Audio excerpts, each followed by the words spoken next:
हर देश intelligence agencies बनाता है खुद की हिफाजत के लिए। इंडिया भी अलग नहीं था, लेकिन हिस्ट्री गवाह है ये एजेंसीज सिर्फ सिक्योरिटी तक नहीं रुकी, ये पॉलिटिक्स का एक हिस्सा बन गई।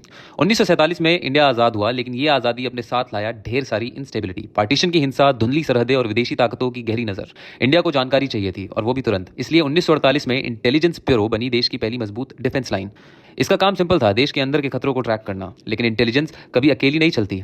एक लीडर के पास क्या जानकारी पहुंचती है, वही डिसाइड करता है कि वो क्या कदम उठाएगा। फिर आया 1962।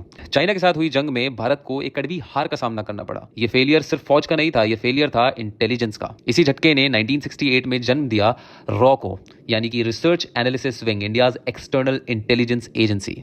रॉ को इलेक्शन नहीं लड़ा करती थी, लेकिन उसकी रिपोर्ट्स बड़े बड़े डिसीजंस की शक्ल बदल देती थी। क्योंकि पॉलिटिक्स में जिसके पास बेहतर इंफॉर्मेशन है, जीत हमेशा उसी की होती है। सिर्फ 3 साल बाद 1971 में रॉ ने अपना लोहा मनवाया। बांग्लादेश की आजादी के पीछे रॉ का ऑपरेशन जैकपॉट था। जब रॉ ने पाकिस्तान के सीक्रेट प्लान्स लीक किए, तो दिल्ली में बैठी सरकार के पास वो ताकत आई जो किसी आर्मी के पास नहीं थी, द पावर ऑफ टाइमिंग। 1971 की जीत ने इंदिरा गांधी को इंडिया की सबसे पावरफुल लीडर बना दिया।